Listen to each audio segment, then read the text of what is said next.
voz de Dios hablándote, las bendiciones llegarán y tu alma renovándose. Despiértate, contaré, donde tu alma se renovará.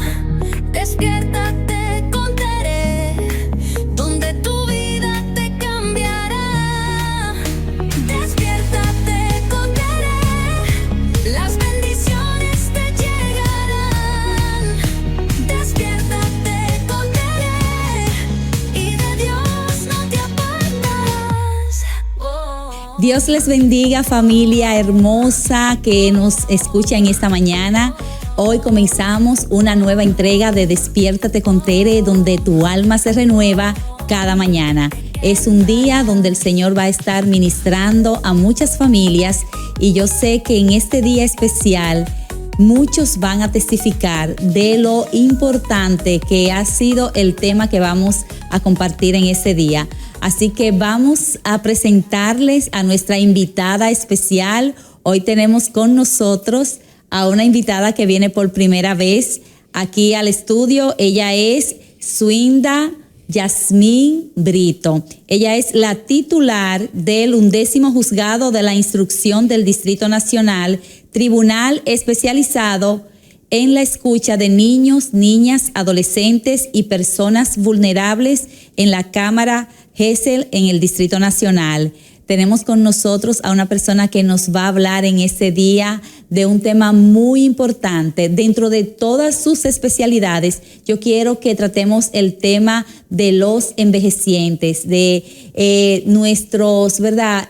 Padres, abuelos que están ahí en casa, que necesitan esa atención, ese cuidado especial y que han sido de tanta bendición para nosotros, que han sido personas llenos de mucha sabiduría, que nos han formado y nos han ayudado a llegar hasta aquí donde nosotros estamos.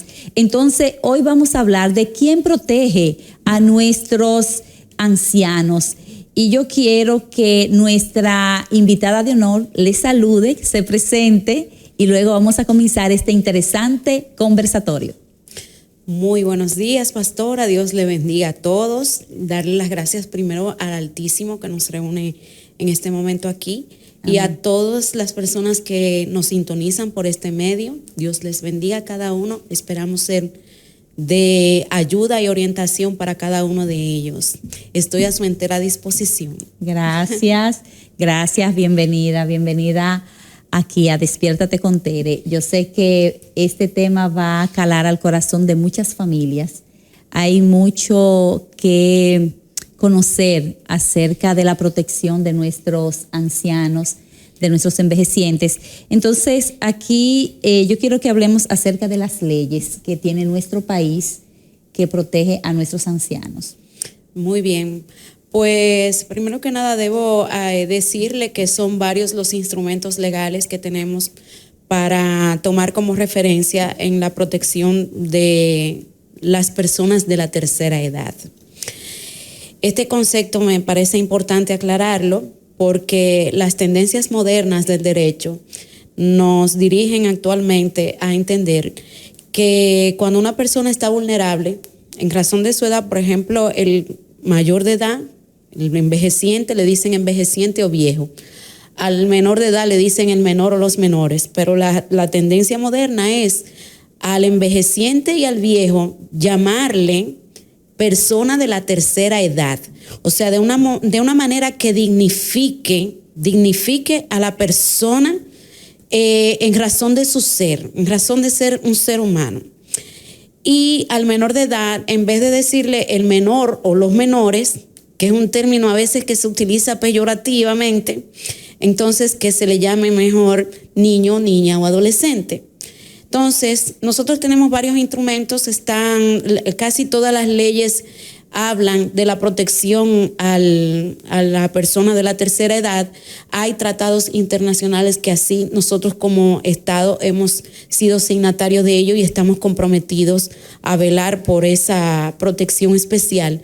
Pero aquí nosotros tenemos una legislación específica, que es la Ley 352-98, fue promulgada en 1998 a raíz de un censo que se hizo en 1992, que arrojó como resultado que para ese entonces unos 364,000 y pico de personas correspondían a este grupo. Es bueno aclarar que se entiende, según esta ley, que una persona es de la tercera edad a partir de los 65 años o menos, dependiendo de si esa persona tiene una situación específica que hace que se le llame de tercera edad antes de tiempo, psicológica, mental, emocional o de salud física, que lo haga caer en la categoría antes de los 65 años. Entonces, nosotros tenemos esa ley que se llama así mismo, Ley 352-98 sobre protección. Entonces, en ese momento decían de la persona envejeciente. Y así se quedó la ley. Ahora es de las personas de la tercera edad. Preferimos decirlo así. Muy bien. ¿Esa ley de qué trata? ¿Qué dice esa ley? Ay, pastora, cuando yo examiné esa ley, yo pensé que la examiné a profundidad. Incluso con una de sus colaboradoras esta mañana me tomé la libertad de reírme porque dije, estaba desinformada. Y si eso soy yo que estoy en el ambiente de la justicia, ¿qué no serán las personas que no lo están? Decía porque lo más lejos que yo tenía era que había un día nacional del envejeciente, que es el 1 de octubre. Yo tenía muy lejos que aquí todas las personas de 65 años de edad hacia arriba tienen el derecho de solicitar un carnet de exoneración especializado, según dice esa ley. ¿Y se está cumpliendo? No se está cumpliendo. De hecho, incluso con lo más mínimo que establece esa ley, que es que la entidad rectora, que para allá vamos, porque tengo entendido que en algún punto vamos a hablar de esto, de quién es, si hay una entidad rectora que se encargue de esto, y la hay. Esa entidad rectora, según esa ley, es encargada de divulgar, de propagar, de realizar estudios de campo, estudios que abarquen tanto instituciones gubernamentales como privadas a favor del envejeciente. Y se hacen esos estudios, no lo sabemos porque no se divulga. Vamos a decir algo a favor para no interpretar lo peor. Vamos a decir que probablemente lo hagan, pero se divulga. No se divulga. Y en esa tesitura es que hay tanta ignorancia con respecto a esa ley. Esa ley, yo quiero que usted sepa que dice que prohíben la discriminación de las personas de la tercera edad en razones o materia de trabajo. ¿Y qué es lo que vemos en la práctica? Que aquí desde que no esperan que usted cumpla los 65 años, que desde los 40 sí, desde los 40 ya usted no lo aceptan en ningún lugar, en ninguna parte. Que dice que tiene que tener igualdad de competencia, o sea, igualdad de acceso a las plazas de trabajo. No las tienen. Esa ley establece incluso que todas las edificaciones, que incluso voy a poner este local como ejemplo, cuando entré, ¿qué fue lo primero que vi? Una rampa. Sí.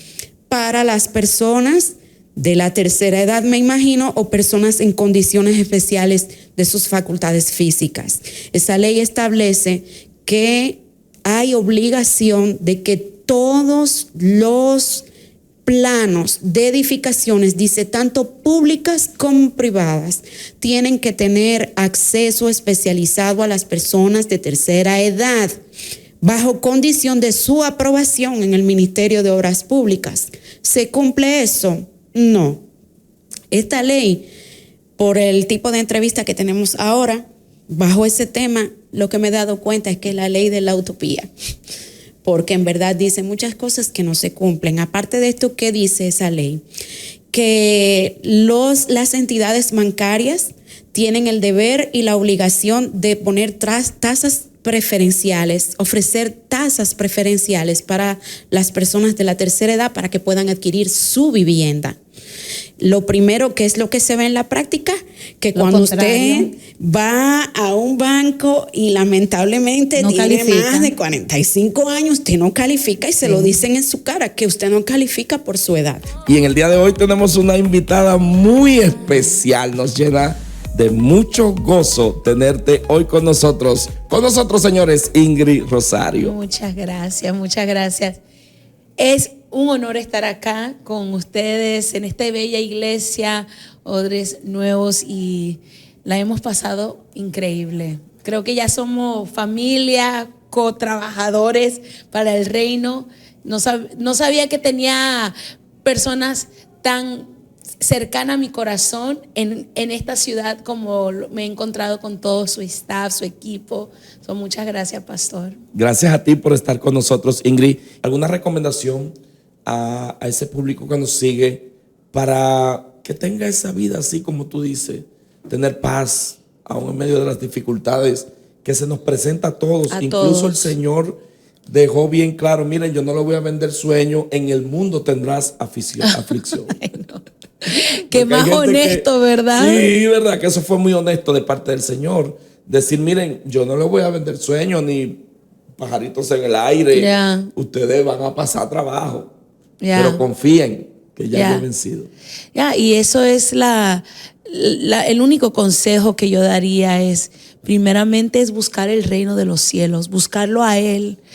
Estábamos teniendo una linda conversación el día de ayer sobre los pies de Cristo en el carro. Sí.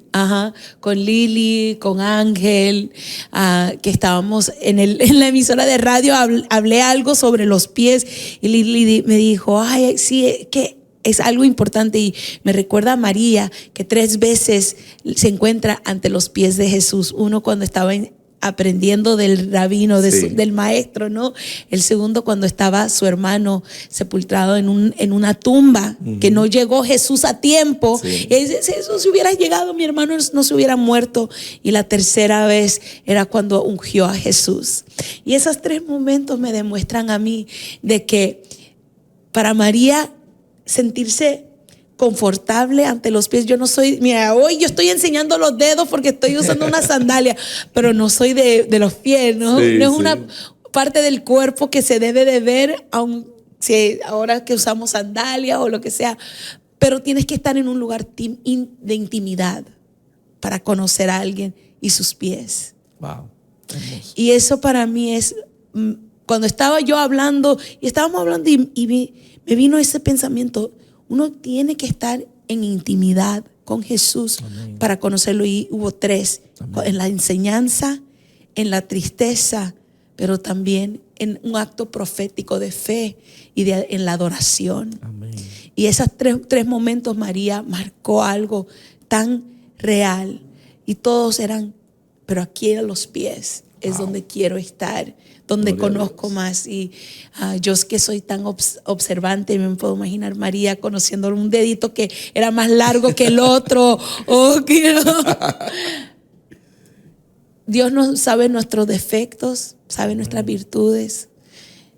Estemos cerca de Él, busquémoslo a Él, que Él sí es perfecto. Amén. Su cuerpo humano no sé, no lo conozco, pero sé que su corazón sí lo es Amén. Puro. Amén. Hacia nosotros. Amén, así mismo. Señores, hemos tenido un conversatorio muy interesante con nuestra querida Ingrid Rosario. Ingrid, y yo creo que el mismo público me pelearía si yo no te pido que nos regale aunque sea 5 segundos de esa alabanza que te ha impactado tanto a tu corazón. Y yo quiero agradecerte de verdad este tiempo que has sacado para nosotros y para compartir con este público tu testimonio y la bendición de vida que has tenido. Gracias, para mí es un honor. Pues aquí, sin más preámbulo, el coro que dice: y cúbreme con tu amor, rodéame, tómame cerca, quiero estar. Y al esperar nuevas fuerzas yo tendré, y me levantaré como las águilas por el poder de tu amor. Un episodio extraordinario con un personaje que nosotros amamos y queremos mucho.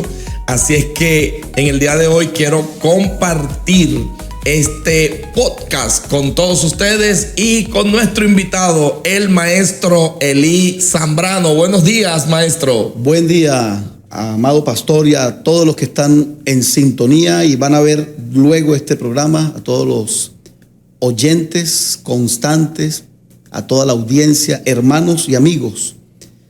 Para mí es un gozo estar con ustedes en Santo Domingo una vez más y por supuesto en este espacio donde creo que hay alimento para el alma. Para mí es una alegría poder compartir en esta hermosa mañana, comenzando una semana que estamos seguros va a ser de gran bendición para todos nosotros. Así mismo es, señores, y antes de comenzar a hablar del tema que tenemos hoy, comparta este podcast, dele like y suscríbete a nuestro canal Despiértate con Tere. Maestro, ¿ya usted casi dominicano?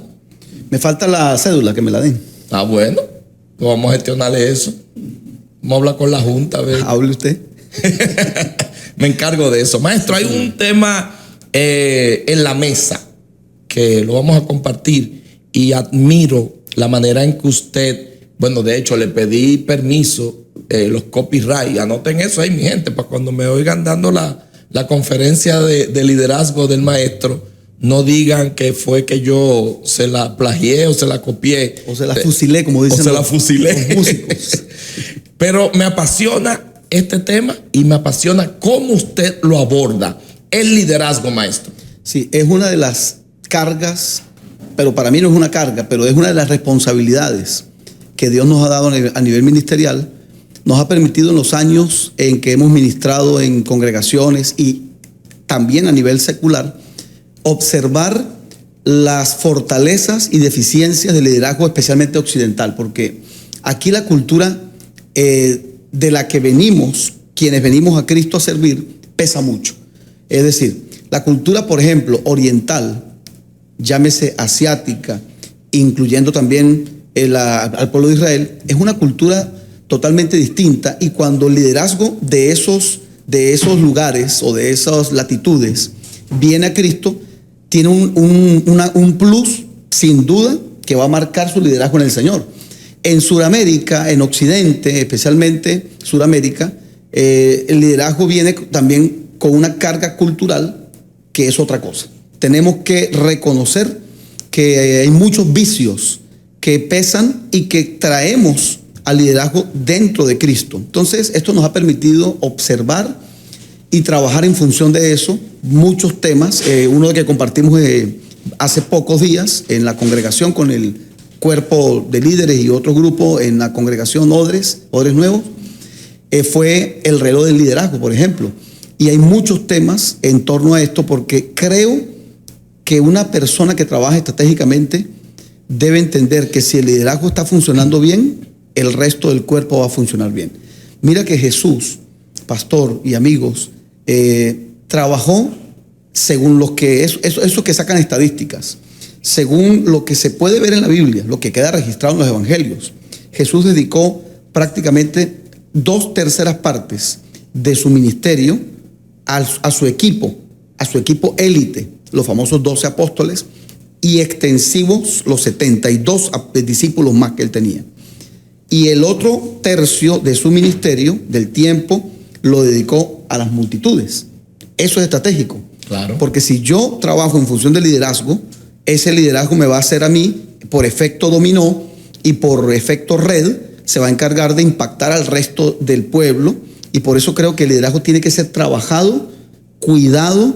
Debe haber un continuo mantenimiento y una continua alimentación y fortalecimiento del liderazgo. Eso es como cuando uno va a una construcción y dura años, que usted nada más ve el hoyo, entre comillas. Correcto. Abajo se está trabajando una base, una plataforma, que yo creo, maestro, lo que usted está diciendo, que después nada más subir bloque arriba, pero el trabajo de abajo nadie lo vio, nadie se percató, pero era la base o el fundamento para poder sostener el edificio que se iba a construir encima.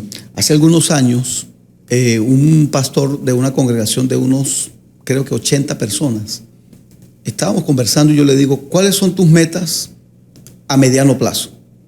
Me dijo, voy a ir más allá, me dijo, te voy a decir mi meta a largo plazo, tener una congregación de 1000 personas. Le dije, me parece muy bien. Le dije, ¿qué liderazgo estás manejando hoy? ¿Con cuántos cuentas? Me dijo, creo que 20 personas. Le dije, ok. En planificación por escenario se dice que yo debo trabajar en función de lo que quiero ver. Si tú quieres una iglesia, le dije, de 1000 personas, ¿cuántos líderes crees tú que necesitas? Entonces él me dijo, 100. Le dije, más o menos ese es el promedio. Entonces, si tú no tienes 100 líderes, Dios en su amor no va a permitir que lleguen 1000 personas. Claro. Porque van a ahogar a los 20 que están. Exacto. Es levantar, como acaba de decir el pastor, porque la iglesia es comparada con un edificio. Eso no es una comparación alegre que está haciendo el pastor. Es que la iglesia es comparada con un edificio. Por lo tanto, hay columnas. Claro. Y Pablo habla de los apóstoles Pedro, Juan y Jacobo en el libro de Gálatas. Pablo los llama columnas. Sí. Eso no es un nombre poético. Pablo está diciendo que este edificio tiene raíces, tiene profundidad, tiene fundamento. El fundamento de la iglesia es Cristo. Entonces yo le decía a él, planificación por escenario, usted no puede esperar levantar 10 pisos donde hay 20 columnas. Usted debería multiplicar las columnas, hablando en términos simbólicos. Por ejemplo, tener 50 columnas para levantar 10 pisos. Con esto estamos diciendo que el liderazgo va a determinar quizá no el crecimiento de la iglesia, porque las multitudes pueden venir, pero sí la administración de ese crecimiento. Exacto. Y ayer hablábamos con relación a lo que son las funciones de cada persona. No sé si usted recuerda que estuvimos hablando, sí, que se le atribuye una función a una persona y termina atribuyéndose otra o tomándose otra función. El liderazgo tiene que estar definido. Correcto. Para que cada quien haga lo que tiene que hacer. Mire, yo siempre planteo por qué a veces tenemos gente, uno, desubicada. O sea, están en algo para lo que evidentemente no fueron diseñados, porque esto es cuestión de diseño. La razón por la que un destornillador no haría el trabajo 100% efectivo de un martillo es simplemente diseño. Entonces, trayéndolo al plano de la iglesia, como usted dice, pastor, hay una terrible desubicación en cierto sector de la iglesia cristiana históricamente. Tenemos ministerios ocupados en los quehaceres domésticos de la iglesia. Ojo, sin subestimar, pero si el gerente de una empresa llega a barrer la oficina, llega a chequear las cámaras de seguridad, llega a mirar cómo está el estacionamiento, si el lugar de cada vehículo se está respetando. Claro. Estamos perdiendo un recurso porque él no está para esa función. Claro. Repito, no estamos subestimando, pero es que cada cosa tiene que estar ubicada en su lugar. Claro. Entonces, cuando yo veo esto que dice el pastor, gente en funciones, primero que son ajenas a su diseño, y por otro lado, cuando hay cruce de líneas, el famoso crossline, que es un vicio viejo, y por eso recalco, es un vicio viejo en Occidente, porque en la cultura oriental no es porque se enseña a respetar los roles, y eso va desde el hogar. Cuando se enseña a respetar los roles, no hay cruce de líneas. Y el liderazgo pasa por estar en mi asignación, prepararme en mi asignación, cumplir mi asignación, ser mejor en mi asignación. Entonces el problema es que a veces la pasión nos gana. Y si yo llego a un lugar y veo, por ejemplo, un departamento ajeno al mío, pero hay que hacer algo, yo lo hago. Entonces, lo voluntarioso a veces es contraproducente. Sí. Porque uno quiere gente voluntaria, pero tan voluntaria no, porque terminamos haciéndolo de todo el mundo. Claro. Y eso nos termina agotando. Claro que sí. Y que en estos tiempos hay muchas corrientes, ideologías, muchas fuentes que no son correctas. En este tiempo, más que en otros tiempos, a lo bueno se le llama malo y a lo malo se le llama bueno. O sea, la gente habla de que, bueno, él le comentaba a usted sobre un testimonio de alguien que había incurrido en una falta de pecado, estaba en fornicación, no se había casado, estaba teniendo relaciones sexuales con su novio sin haber firmado, ¿verdad?, su legalidad como se requiere. Y cuando hablé con esa persona me dijo, esa es su percepción. Y yo le dije, no, eso está en la palabra de Dios. Y le dije, la palabra de Dios le llama a esa acción fornicación. No, pastora, esa es su percepción. Entonces la gente está ahora mismo como anestesiada. El enemigo los ha envuelto en una ola de engaño. Y me gustaría, maestra, que usted nos arroje luz sobre cuáles son los engaños más comunes que estamos viendo ahora dentro de las iglesias, porque sabemos que ahora mismo hay una corriente de sensacionalismo, de emociones sin fundamento en la palabra. La gente está creyendo todo lo que le dicen, no se sienta a escudriñar la palabra. Entonces, esto trae como consecuencia ciertas manipulaciones y esto trae muchas corrientes de error. Me gustaría que usted nos comparta de qué debemos de cuidarnos, cuáles son esos engaños que se han filtrado ahora mismo en la iglesia. Sí, una de las cosas que veo con preocupación es lo que llaman los sociólogos el relativismo moral, que significa, en términos sencillos, usted cree que es malo, yo no. Usted respeta mi opinión, yo respeto la suya. El asunto aquí es que mi criterio, como yo lo digo por mí, mi criterio no tiene absolutamente ningún valor fuera de la palabra de Dios. O sea, aquí no se trata de lo que yo piense. Entonces, ese relativismo moral está haciendo un daño muy, muy letal en parte de la congregación, del protestantismo, porque entonces ahora todo depende. Alguien dijo, la verdad en asuntos de moralidad no es relativa. La verdad es absoluta. Lo que Dios llamó pecado hace 2000 o 3000 años, eso no va a perecer en el tiempo ni va a cambiar. En ese sentido, Dios puede cambiar sus estrategias, Dios puede cambiar las formas en las que transmite el mensaje. Como dice Hebreos, Dios habló muchas veces de muchas maneras, pero hay cosas que son innegociables. Creo que una de las amenazas, pastora y oyentes, que tenemos en este tiempo pasa por una liviandad en el conocimiento de las Escrituras. Y por supuesto, aquí tenemos que hacer, como dicen por allí, un mea culpa y reconocer que el pueblo es el producto de los predicadores que están. Es una ola de predicadores en los que muchas veces enseñamos algo y no profundizamos.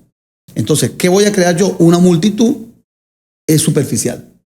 Le digo cosas, como digo yo, retazos de verdades sin fundamento o sin explicarles.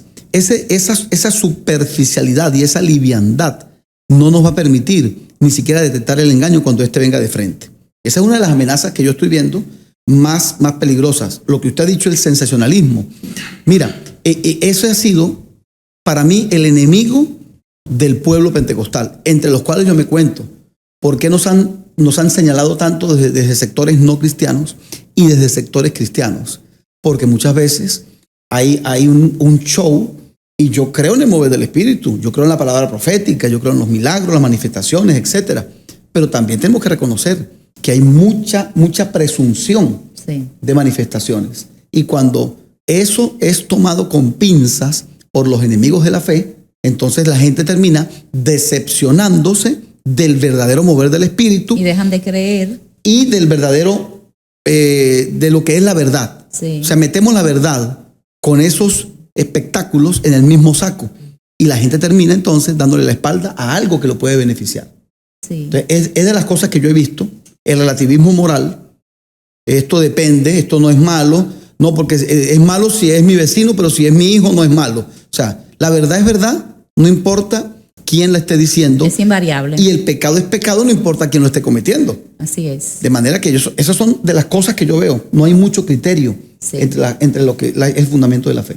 Sí, la palabra del Señor, ¿verdad?, hace una lista de cuáles son esos pecados y a veces queremos nosotros suavizar y pasarle a conveniencia, pasarle un paño tibio. Y algo que me llama la atención, eso que usted dice, que la falta de fundamento en la palabra, de conocimiento, hace que las personas sean vulnerables y sean manipulables al engaño. Entonces, ¿qué usted me dice de esos líderes religiosos que creen que tienen la única voz, que lo que ellos dicen es la verdad absoluta y no permiten que su pueblo se desarrolle y tenga un criterio propio y pueda analizar y escudriñar las Escrituras? Mira, alguien dijo en alguna oportunidad, ¿qué se necesita para tener una secta? Una persona que piense y los demás que no piensen. Un líder no debería tener temor a ser escudriñado, a ser evaluado y a ser argumentado. Por supuesto, con el debido respeto. Yo le digo a la gente, hay un pastor que tiene una frase que me gusta mucho. Él le dice a sus líderes: no me digas solamente que estoy equivocado. Tienes que decirme en que estoy equivocado. Sí. El argumento es válido, amigo. El argumento es válido, hermano. Pero con el respeto, con las palabras y en el escenario correcto. Eso está bien. Pero hay una suerte de movimientos que uno ve con preocupación, donde uno ha llegado a escuchar: aquí no se discuten mis órdenes. Aquí a mí nadie me puede señalar. Incluso han dicho: aunque yo me equivoque, por favor. Autoritarismo y control absoluto. Claro. Y eso va a generar una de dos: o deserción o gente manipulada que no se da cuenta. Y yo digo, es increíble cómo desde afuera muchos movimientos cristianos la gente anhela entrar, y de una vez que entran la gente quisiera salir y no puede. Existen esos movimientos, eso no podemos negarlo. Como también hay congregaciones de amplitud de criterio, donde usted puede diferir, usted puede argumentar, donde usted tiene una capacidad de raciocinio que yo tengo que respetar, voluntad, criterio, por supuesto, con la responsabilidad que esto conlleva. Entonces la gente tiene que pensar. Yo le digo a la gente, cuando damos nuestros estudios, verifique lo que estoy diciendo. Yo puedo decir que una palabra viene del griego tal, pero tiene que verificarlo. Claro. Yo he escuchado expositores que se han equivocado, y no es una equivocación de falta de memoria, no. Ellos creen que están diciendo la verdad. Y yo lo veo y digo, no, eso no es verdad. Entonces uno tiene que verificar. La iglesia de Berea, si no me equivoco, dice la escritura, eran los de Berea. Cuando Pablo, el apóstol Pablo, que era la mentalidad más grande del siglo I en el cuerpo de Cristo, cuando Pablo se iba, ¿sabe qué decían ellos? Vamos a reunirnos, vamos a agarrar las escrituras, vamos a ver si este hombre lo que dijo es verdad. Están escudriñando, están evaluando y están haciéndole una contraloría teológica al apóstol Pablo. No me la van a hacer a mí. Entonces, eso cuando la gente dice, esto es así porque yo lo digo, hay peligro. Sí. O esto es así y punto. O esto no tiene discusión. Es peligroso. Es peligroso. La verdad no puede ser expresada de esa manera. Y algo muy preocupante es que ahora en las iglesias muchos miembros llegan sin su Biblia. O sea, la Biblia es el manual y muchas veces se está dando, ¿verdad?, el mensaje de la palabra del Señor, y la gente no consulta y puede comprobar si lo que te están diciendo realmente es bíblico. Yo he visto en anuncios de Instagram, en algunos cortes que hacen los jóvenes, entregando un caramelo al que trae la Biblia. Pero ¿y cuándo se había visto eso? O sea, estamos retrocediendo. Al que trae una Biblia se le entrega un chocolate. Señores, por favor. ¿Y qué está pasando? O enciendan su Biblia. Claro, yo no estoy en contra de que la enciendan en su teléfono, pueden encenderla, pero eso es un distractor. Claro. Porque cuando comienzan a entrar los mensajes, si tú estás leyendo la palabra y te entra algún mensaje que no tiene nada que ver con la iglesia, bueno, yo tengo mi Biblia, señores, pásenme mi Biblia para que ustedes vean los niveles. Miren, esta es la Biblia que yo uso. Usted engaño no va a tener problemas, No, pastora. señores, miren. Aquí están los chicos riéndose, pero miren, Biblia, una señora Biblia. Y con mis letras grandes y todo, ¿verdad? Como debe ser. Pero yo veo ahora cierta ligereza, señores. Y hay que tener fuerza, pastora. Para... Sí, pesa. Esa es una Biblia de verdad. Bueno, yo particularmente, maestro, tengo en mi casa varias Biblias. Usted llega a mi hogar y en cada lugar usted encuentra la Biblia, porque yo tengo que tener la Biblia al alcance. Si estoy en la habitación, en la sala, en el comedor, en cualquier área, yo tengo que tener una Biblia, porque hay momentos que llega, ¿verdad?, esa necesidad de buscar, de consultar, y yo no puedo salir a buscar una Biblia como la señora que perdió sus espejuelos. Yo no sé si usted ha escuchado esa anécdota. Sí. Creo que el pastor Javes la ha contado en varias ocasiones, que duró un mes sin encontrar sus espejuelos, y buscándolo, y al mes lo encontró en la Biblia. Entonces quiere decir que ella tenía un mes sin el alimento de la palabra. Entonces, maestro, ¿qué otros engaños estamos viendo en las iglesias? Por ejemplo, algo que nosotros veamos en el día a día, que observemos, las personas llegan a las iglesias y ven ciertas cosas que no hay que tener ni mucho discernimiento de espíritu para saber que no están bien. Correcto. Porque estamos hablando de discernimiento de espíritu para ver lo que se esconde detrás de una apariencia. Pero hay cosas que no necesitan espejuelo. Hay cosas que usted en el aire dice, no, pero que eso no está bien. ¿Cuáles otras cosas tenemos que cuidar? Incluso, pastora, tomando las palabras suyas, es que hay cosas que el sentido común nos dice que esto no puede ser. Yo digo a la gente, pero es que tu sentido común, mira, ni siquiera hablemos del discernimiento, hay cosas tan elementales que, oye, uno dice, Dios mío, ¿dónde está el sentido común de esa persona?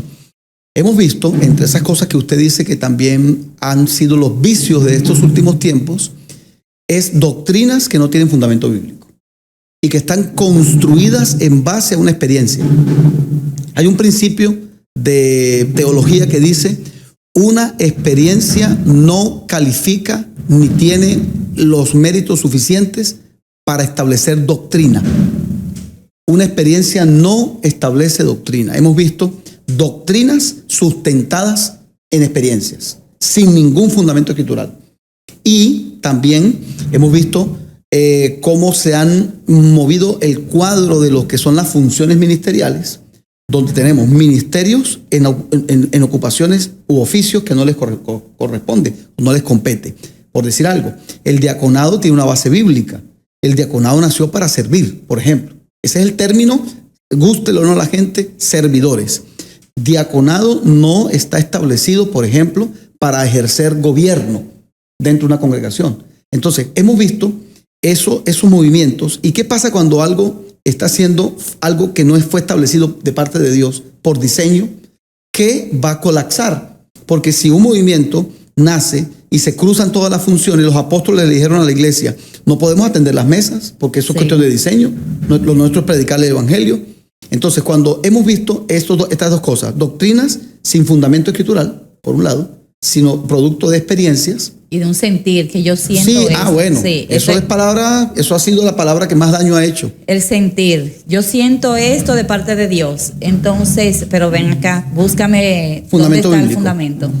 Sí. Y el otro, lo que le acabo de decir, las funciones cruzadas. Los ministerios haciendo cosas que no les compete, los servidores en otras cosas, o sea, todo se cruzó. La Biblia establece un orden. A los ministerios, el orden es el trabajo en la palabra. Así Los es. ministerios, los 5 ministerios están para formación en la palabra, eso está en la Biblia, a fin de perfeccionar a los santos. Y los que sirven en cualquiera de las funciones que están establecidas, pues precisamente para servir. Dice Pablo en Romanos 12, los que enseñan, el que preside con solicitud, el que hace misericordia con hacer misericordia, el que da tiene que dar con liberalidad. O sea, cada uno haga lo que tiene que hacer con excelencia. Así es. Bueno, me están diciendo los chicos aquí que tenemos ya poco tiempo, 3 minutos. Me gustaría que en este tiempo, maestro, usted nos pueda dar algunas recomendaciones finales. ¿Qué tomar en cuenta para evitar ser engañados por estos movimientos de estos tiempos? Creo que, como dije hace rato, la verdad es la vacuna contra todo eso. Conocer la verdad, y la verdad nos hará libres. Evaluar todo a la luz de la Escritura. Y se lo digo a todos los que están escuchándonos, que van a una congregación sin ningún temor. Conozco esta casa y sé que este no es el problema en el caso de esta casa, pero usted tiene que evaluar lo que usted practica como vida cristiana. Debe tener fundamento bíblico.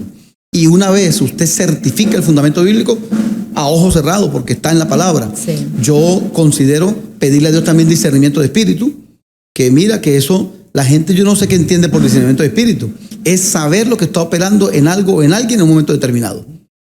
¿De dónde viene esto? Así de simple. Claro. Lo que pasa es que se le ha hecho a eso un toque misterioso y místico, pero el discernimiento de espíritu es ¿qué hay detrás de esta persona? Y que es alcanzable porque solo hay que pedirlo. Señor, Claro. dame discernimiento de espíritu y Claro. el Señor te va a dar, te va a arrojar. Y el anhelo de obedecer y hacer la voluntad de Dios.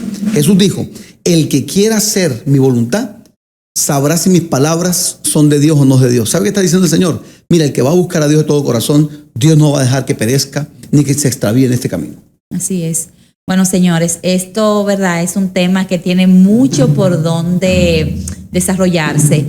Yo te invito a que estés muy atento, que estés en la iglesia donde te congregas, evalúa, examina si realmente tú estás aprendiendo la palabra de Dios, si hay un discipulado, se te da la oportunidad, ¿verdad?, de poder tener un criterio analítico de la palabra.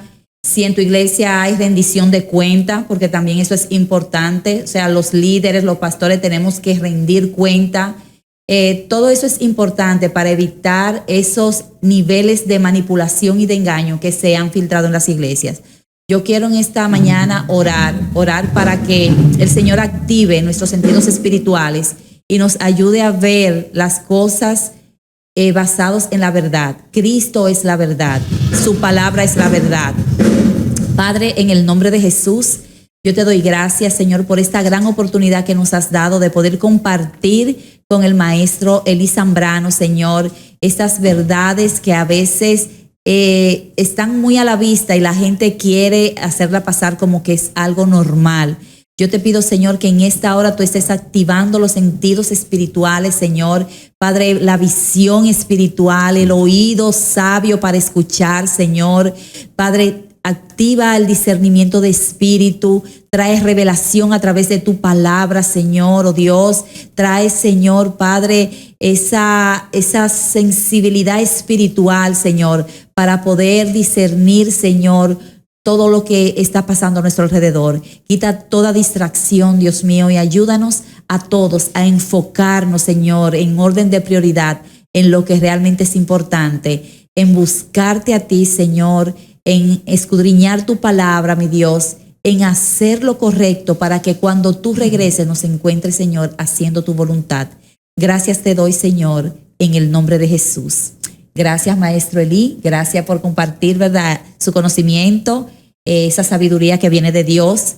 Y gracias a ustedes por estar siempre conectados. Ahora quiero que compartan esta gran enseñanza con aquellas personas que ustedes saben que necesitan ser avivados y ser alertados en este tiempo.